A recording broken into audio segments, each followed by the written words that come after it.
히브리서는 한 사도가 핍박받고 있는 흔들리는 유대인 기독교를 위해서 보낸 편지입니다. 초대교회의 유대인 기독교인들은 기존 유대인 공동체와요, 그리고 또 로마 정부로부터 이중으로 핍박과 박해를 당하는 이중고를 견뎌야 했습니다. 기존의 유대인들은 다시 유대교로 돌아오라라고 해유와 핍박을 일삼았고요. 그리고 또 로마 정부는 우리가 너무나도 잘 아는 네로 왕의 왕 때 대하제의 범인을 기독교인으로 이렇게 몰아감으로 박해했습니다. 그리고 또 예수님께서 친히 가르쳐 주신 성찬을 오해해서 피와 살을 먹는 자들, 그리고 또 그들이 형제 자매라고 부르면서 나중에는 결혼하는 것들을 보면서 근친상간을 일삼는 이교 집단으로 여기면서 그들을 박해했습니다. 그 박해의 정도는요, 우리가 상상하는 것을 뛰어넘는 너무나도 견디기 힘든 잔혹한 박해였습니다. 그 결과 몇몇 사람들은 믿음을 버리고 유대교로 돌아가거나 주님을 아예 떠나는 사람들도 있었습니다. 게다가 원래 초대교회는 날마다 이렇게 모여서 하나님을 예배하고 찬양하고 또 서로를 격려하면서 교제했는데 그것이 점차로 뜸해지니까 이젠 예배의 자리에 나와서 하나님을 예배하고 하나님 안에서 교제하는 것이 이렇게 서서히 사라지기 시작했습니다. 모이지 않으니까 성도들의 믿음은요, 점차로 어떻게 됐을까요?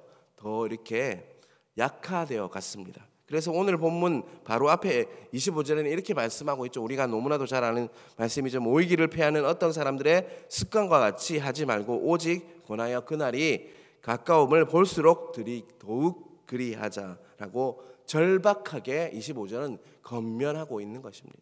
너무나도 많은 자들이 주님을 떠나는 자도 있고 또 유대교로 돌아가는 자들로 있기 때문에 절박하게 했던 고백이 25절의 고백입니다.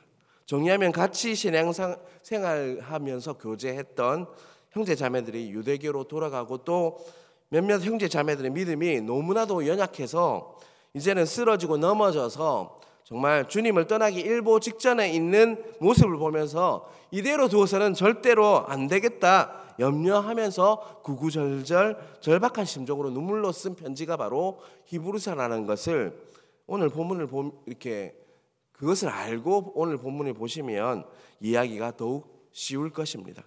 오늘 26절을 보겠습니다. 오늘 본문인 26절을 보겠습니다.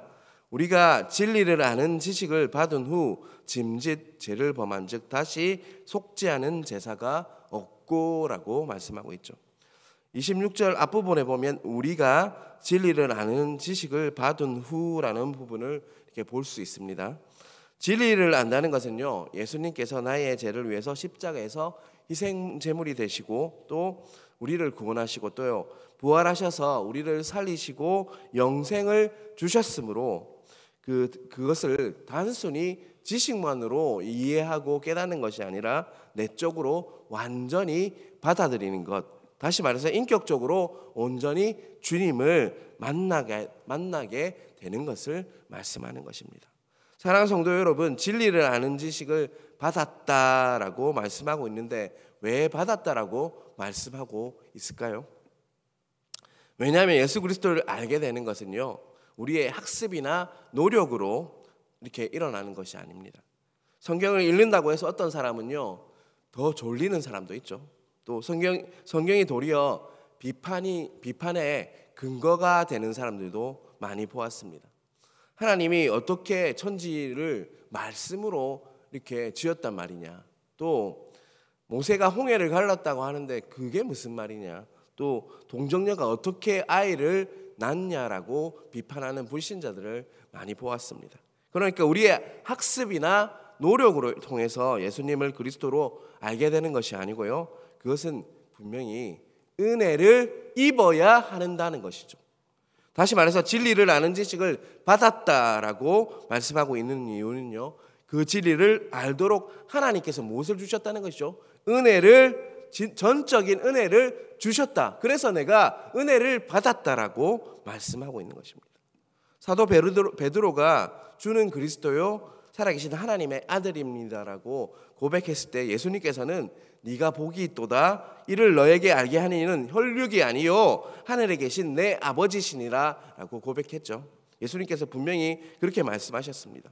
베드로는 예수님을 가까운 곳에서 모시면서 그 경험이 축적되었기 때문에 예수님을 주라고 고백한 것이 아니라 예수님께서 주라고 알게 하시니 하나님께서 베드로에게 은혜를 주셨기 때문에 그 고백을 할 수 있었다고 말씀하고 있는 것입니다. 따라서 진리를 아는 지식을 받은 자, 예수님을 그리스도라고 고백하는 자, 저와 여러분들은요, 하나님께서 엄청난 은혜를 부어주신 것입니다. 그것을 믿으십니까? 우리가 주님을 그리스도 하나님을 아버지라고 부를 수 있는 것은요, 하나님의 엄청난 은혜를 부으셨기 때문에 가능한 것입니다. 사랑하는 성도 여러분, 우리는 예수님을 구주, 우리의 주인이라고 모시고 또 부활주, 부활하신 예수님이라고 고백하는 자들입니다. 따라서 우리는 그저 그런 자로 불러주신 것이 아니라요, 하나님 아버지께서 엄청나게 크신 은혜를 부어주셔서 진리를 아는 지식을 받은 자로 불러주신 너무나도 존귀한 자들이라는 것을 잊지 마시길 바랍니다. 그것을 믿으십니까? 여러분요, 하나님이 크신 은혜를 받으신 너무나도 존귀한 자들입니다. 그것을 믿으시길 바랍니다. 그러한 나의 존귀함, 나의 자존감을 아는 자들은요, 모든 상처와 그리고 또 쓴뿌리와 자기 연민으로부터 자유할 수가 있는 것입니다. 그 자유할 수 있기 때문에 말씀을 보고 또 기도를 하면 할수록 온전히 회복되어져 갈 수가 있는 것입니다. 그런데 그 자존감, 그 존귀함, 내가 존귀하다는 것을 알지 못하는 자들은요, 자꾸 사탄의 그 공격에 넘어지기 쉽습니다. 여러분은요, 예수님께서 큰 은혜를 부어주셔서 예수님을 구주라고 부르고 부활주라고 부르는 존귀한 자들이라는 것을 잊지 마시길 바랍니다. 그리고 26절을 보면요, 낯선 단어가 하나 나오는데요, 그게 무엇일까요? 바로 짐짓이라는 단어입니다. 옛날 말인데요, 오늘은 에쿠시오스라는 단어입니다. 짐짓이라는 단어는요, 일부러, 고의적으로, 또 의도를 가지고라는 뜻을 가지고 있습니다. 따라서 26절은요, 하나님께서 크신 은혜를 입어서, 하나님께서 주신 큰 은혜를 입어서 예수님을 인격적으로 만난 자가 고의적으로 죄를 지었다면 다시 속지 않은 제사가 없다라고 우리는 해석해야 할 것입니다. 고의적으로 죄를 범해서 다시는 용서가 없다라고 말씀하고 있는 것이죠. 이 말씀을요, 우리에게 적용하면요, 아주 무서운 말씀이 됩니다. 왜냐하면 우리가 매일매일 살아가면서 몰라서 짓는 죄가 많나요? 아니면 알면서도 짓는 죄가 많나요? 솔직하게 고백하시길 바랍니다. 몰라서 지은 죄를 지을 때도 많지만요, 실질적으로는 알면서 짓는 죄가 훨씬 많지 않습니까? 여러분, 몰라서 짓는 죄가 더 많으십니까? 분명히 성경에는요, 거짓말하지 말라고 말씀하시고 또 미워하지 말라고 말씀하시고, 우리는 그렇게 하면 안 된다는 것을 알면서 매일매일 죄를 짓고 살아가는 것이 우리의 현실입니다. 그런 우리에게 더 이상 용기가 없다, 용서가 없다라고 말씀하는 것은요, 우리가 다 끝장났다는 이야기인데 정말 무서운 말씀일 수밖에 없는 것입니다. 하지만 요한일서 1장 9절은 분명히 이렇게 말씀하고 있습니다. 요한일서 1장 9절입니다. 제가 천천히 읽겠습니다. 만일 우리가 우리 죄를 자백하면 그는 미쁘시고 의로우사 우리 죄를 사하시며 우리를 모든 불의에서 깨끗하게 하실 것이요. 아멘. 우리 주님께서는요, 우리의 허물과 죄를 다 아시는 분이십니다. 그분은요, 우리와 같이 인간으로 오셨습니다. 사람의 모습으로 성육신 하신 분이라서 우리의 모든 것들을 다 아십니다. 우리의 아픔, 이것이 아프고 어떤 것이 더 힘들고라는 것을 너무나도 잘 아시는 분이십니다. 때로는요, 알고도 짓는 죄까지도 솔직히 이렇게 알고 계시는 분이시죠. 그래서 알고도 죄 지은 것까지도 솔직히 자백하며 용서를 구할 때 미쁘시고 의로우사, 주님께서는요, 우리를 사해 주시고 깨끗게 하시는 주님임을 믿으시길 바랍니다. 그렇다면 사랑하는 성도 여러분, 과연 26절은 무슨 말씀을 하고 있는 것일까요? 26절은요, 깊이 해석해야 되는데, 예수님을 잘 믿던 유대인들이요, 같은 유대인의 해유와 핍박이 있었다고 초두에 말씀드렸죠. 로마의 정부가 또 너무나도 견디기 힘든 잔혹한 박해가 있었다고 이야기했습니다. 그래서 그 박해가 너무나도 심하다 보니까 또 해유와 이렇게 핍박이 너무나도 심하다 보니까 그 잔혹한 박해 때문에 예수님을 믿는 자리에서 아예 떠나버리는 것을 말씀하는 것입니다. 이것을 뭐라고 하죠? 바로 배교, 배도라고 말하는 것입니다. 그런 배교자에게 이제는요 더 이상 속죄 제사는 없다, 용서는 없다라고 말씀하는 것이죠. 그리고 27절에는요 더 이렇게 강력하게 얘기하고 있습니다. 맹렬한 불만 있으리라. 뭐란 말이죠? 불심판이 있을 것이라고 상당히 강력한 표현으로 이렇게 형벌을 강조하고 있는 것입니다. 또 28절 29절을 제가 읽겠습니다. 모세의 법을 폐한 자도 두세 정인으로 말미암아 불쌍히 여김을 받지 못하고 죽었거든. 하물며 하나님의 아들을 짓밟고 자기를 거룩하게 한 언약의 피를 부정한 것으로 여기고 은혜의 성령을 욕되게 하는 자가 당연히 받을 형벌은 얼마나 더 무겁겠느냐 너희는 생각하라 라고 말씀하고 있습니다. 28절 29절에서는요 그런 배교자, 배교와 배도의 죄는요 모세의 율법을 범하는 정도가 아니라 하나님의 아들 예수님을 짓밟는 것이고 그 결과 더 큰 형벌을 받을 수밖에 없다라고 말씀하고 있습니다. 그런데요 그 배교한 그 예수님을 아예 버린 그 유대인들은요 그들이 예수님을 배교하는 것을 그리 심각한 죄로 여기지 않았습니다. 왜냐하면 예수님을 믿고 하나님을 섬기면 더 좋겠지만 예수님을 안 믿고 예전처럼 하나님만 섬겨도 되니까 괜찮다고 여겼습니다. 예수님 믿는다는 것은요 예수님께서 내 죄를 위해서 십자가에서 피 흘려져서 그 보배 피로 인해서 내가 거룩하게 되었다는 것을 믿는 것이잖아요. 그런데 이제 핍박과 환난 때문에 예수님을 버리는 것은요 자신을 거룩하게 한 예수님의 피를 믿지 않는 것이기 때문에 언약의 피, 예수님의 피를 믿지 않는 것이기 때문에 더 이상 거룩해질 수가 없고 거룩할 수 없기 때문에 더 이상 하나님을 만나지 못하는 하나님과 그 교제가 또 끊어지는 일이 일어나는 것입니다. 또한 28절에는요 예수님을 믿었다가 믿음에서 떠났다고 하는 것은 은혜의 성령을 욕되게 하는 것이다 라고 말씀하고 있습니다. 사랑하는 성도 여러분, 설교서도에 예수님을 믿는다는 것은 내가 발견하고 내가 노력해서 내가 공부해서 찾아내는 것이 아니라 뭐라고 했죠? 바로 하나님의 전적인 은혜 때문에 이렇게 받은 것이라고 말씀드렸습니다. 하나님의 은혜이기 때문에 예수님을 믿는 순간 내 안에 내적인 변화가 일어나는데 누가 오셨죠? 내 안에 누가 오셨죠? 성령 하나님께서 내 안에 이제는 오셔서 거주하시게 된 것이잖아요. 그리고 교주하면 어떤 일이 일어납니까? 나와 더 깊이 교제하고 말씀하시기 시작합니다. 그런데 예수님을 부인하고 버리는 순간 인격적이신 성령님을 멸시하는 것이고요 내쫓아 버리는 것이죠. 그래서 성령님과의 그 깊은 인격적인 성령님과의 그 깊은 교제가 끊어지는 것입니다. 그 결과 더 이상 성령님께서 내 안에 거하지 못하고 이제는 말씀도 하지 않고요 인도할 수도 없게 된다는 것이죠. 예수님을 버리는 것은 이만큼 심각한 일입니다. 사랑하는 성도 여러분, 예수님을 믿다가 예수님을 부인한다고 하는 것은요 단순히 문화를 바꾸는 정도가 아닙니다. 또 어떤 취향의 선택도 아닙니다. 이 종교에서 저 종교로 그저 그렇게 종교를 갈아타는 정도가 아니라는 것이죠. 우리의 모든 것을 잃어버린 것이 예수님을 버리는 것입니다.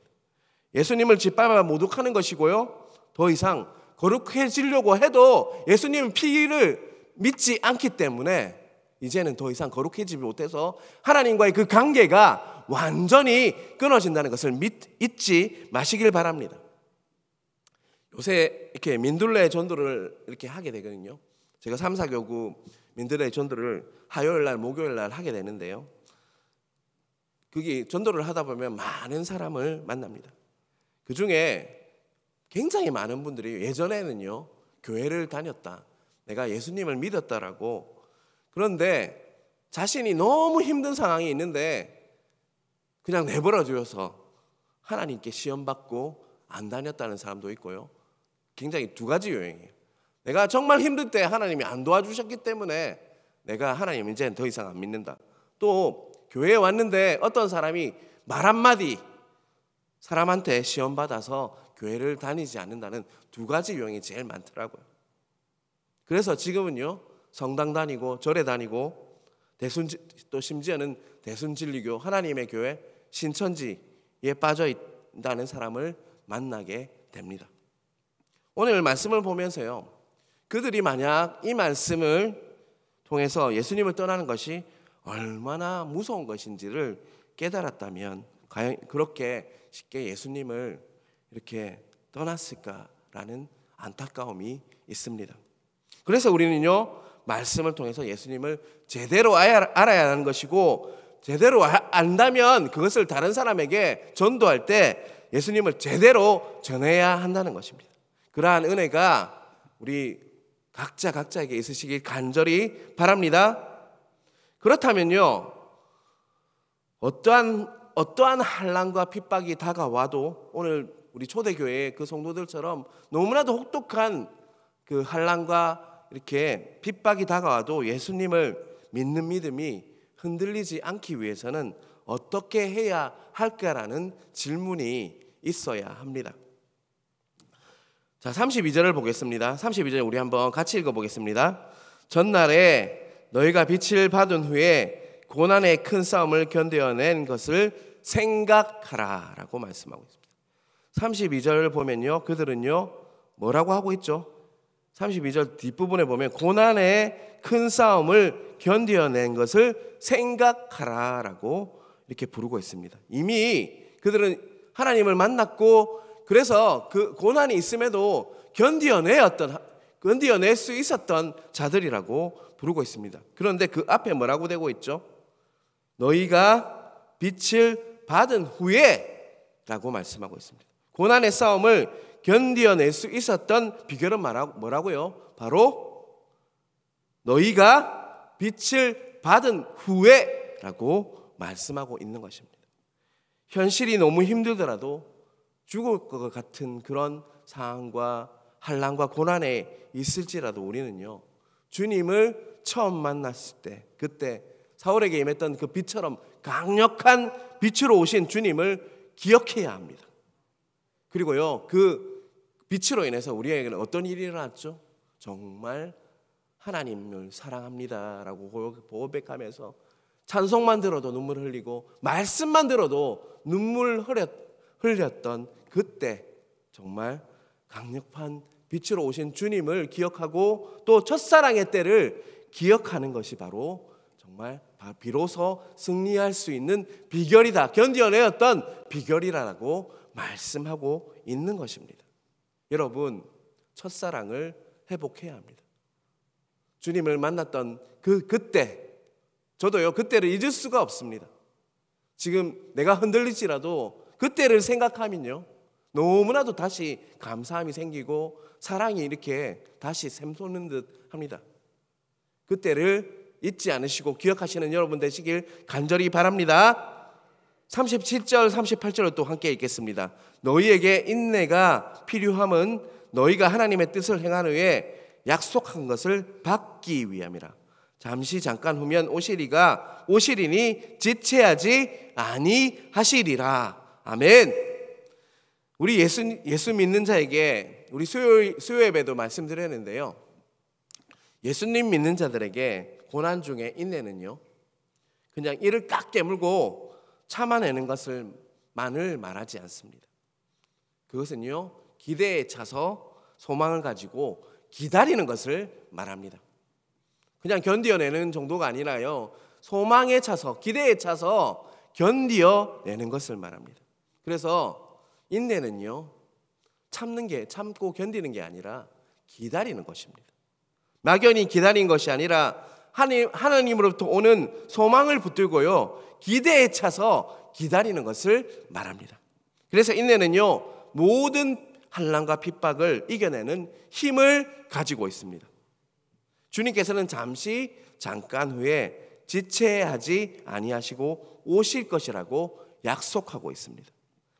주님이 속히 다시 온다는 것은요, 그 약속을 믿음으로 주님이 다시 속히 오신다는 그 약속을 믿음으로 그 소망 때문에 기대에 차서 기다릴 때 어떤 상황과 환경이 올지라도 흔들리지 않고 우리는 승리할 수 있는 것입니다. 주님께서는 분명히 약속하셨습니다. 속히 오실 것이라고, 도둑같이 임하실 것이라고 우리에게 약속하셨습니다. 그것을 우리는 믿고 기다려야 할 것입니다. 그 소망을 가지고 있는 자들은요, 결코 흔들리지 않습니다. 소망은 영혼의 닭 같아서 흔들리지 않고 견고하다라고 분명히 말씀하고 있습니다. 닻은 어떻죠? 배가 닻을 내리면 어떻습니까? 막 흔들립니까? 그렇지 않습니다. 우리가 소망을 가지고 기다리는 것은요, 흔들리는 것이 아니라 정말로 안정적으로 하나님을 바라며 기다리는 것을 말합니다. 그러한 자에게는요, 결코 흔들림이 없습니다. 사랑하는 성도 여러분, 두 가지를 기억하시기 바랍니다. 주님께서 강력한 빛으로 임하셨던데, 주님을 처음 만났던 그 사랑했던 때를 기억하십시오. 그 첫사랑을 회복하십시오. 그리고 주님이 속히 다시 오신다는 약속을 믿음으로요, 그 소망 때문에 기대에 차서 기다림으로 어떤 어려움과 고난이 여러분들을 힘들게 할지라도, 우리에게 올지라도 여전히 예수님 잘 믿는 여러분 되시길 주님의 이름으로 축원합니다. 기도하겠습니다. 하나님 아버지, 우리가 겪는 고난과 힘듦은 우리 초대교회의 그 성도들이 이렇게 겪었던 고난과 핍박에 비하면 아무것도 아닙니다. 우리의 현실은요, 그렇지만 이 모양 저 모양으로도 너무나 힘듭니다. 힘들고 지치고 또 정말로 이것을 계속 가야 하나라고 고민할 때도 많습니다. 하지만 정말 주님께서 주신 약속의 말씀을 믿음으로 인해서 정말 흔들리지 않고 기대에 차서 기다릴 수 있는 인내를 허락하여 주시옵소서. 정말 무엇보다 주님께서 나에게 강력한 빛으로 임해서 나를 정말 만나 주셨던 그 첫사랑의 때를 정말 기억하게 하시고 그 첫사랑을 회복해 하여 주셔서 온전히 정말 그 사랑이 다시금 나의 모든 것들이 되게 하셔서 그 믿음으로 모든 것들을 이겨낼 수 있는 우리 성도들 될 수 있도록 역사하여 주시옵소서. 히브리서를 통해서 고난과 핍박 속에서도 하나님 이겨내었던 그 초대교회들의 성도를 바라보며 정말 이 코로나나 다른 환경으로 인해서 정말 흔들리는 많은 성도님들이 그것을 보며 그 말씀을 통해서 정말 모든 것들을 이겨내고 다시 승리할 수 있는 그런 역사를 보게 하여 주시옵소서. 오늘 또 기도 제목으로 많은 기도 제목으로 나왔습니다. 무엇보다 하나님 기도할 때 하나님 우리의 기도를 들어주시고 응답하여 주시고 크고 은밀한 것들을 가르쳐 주셔서 오늘 새벽을 통해서 하나님께 응답받고 돌아가는 많은 성도들 될 수 있도록 붙들어 주시옵소서. 기도할 때 더 깊이 하나님을 만나게 하시고 매일매일 기도함으로 더 친밀하여서 하나님과의 관계가 날로 좋아지는 우리 성도님들 될 수 있도록 역사하여 주시옵소서. 오늘 한 주도 이 한 주도 오늘 하루도 하나님께 맡깁니다. 하나님 맡길 때 하나님께서 일하여 주시고 인도하여 주시고 말씀하여 주셔서 하나님과 더 친밀한 자에게 부어지는 그 형통함의 복이 우리 각자에게 임할 수 있도록 역사하여 주시옵소서. 이 모든 말씀 살아계신 예수님 이름으로 기도드리옵나이다. 아멘.